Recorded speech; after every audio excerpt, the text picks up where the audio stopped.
Leishemba Sanajaoba MP Rajya Sabha has urged the union government for providing a rehabilitation package for the displaced people of the state and resolving the present crisis at the earliest.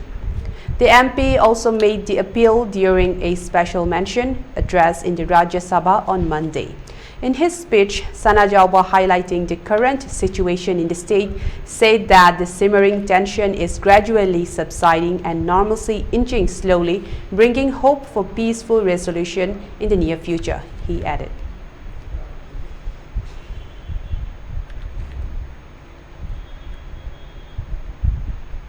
Peaceful coexistence in Manipur.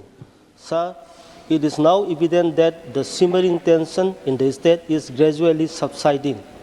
Normalcy is inching slowly and there is hope for a peaceful solution in near future. For this, I am grateful to Honorable Prime Minister Sri Narendra Modi ji, Honorable Home Minister Sri Amit Shah ji, Honorable Chief Minister Sri N. Biren Singh and his government for their steadfast, far-sightedness, expertise and untiring efforts in bringing a near peaceful solution in the state.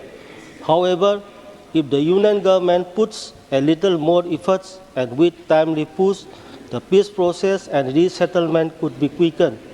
People have suffered enough and they need a respite now. So, I demand the union government for a suitable rehabilitation package, a long-term solution for peaceful coexistence and other necessary arrangements which deem fit to restore the peaceful and glorious past of Manipur. Thank you, sir.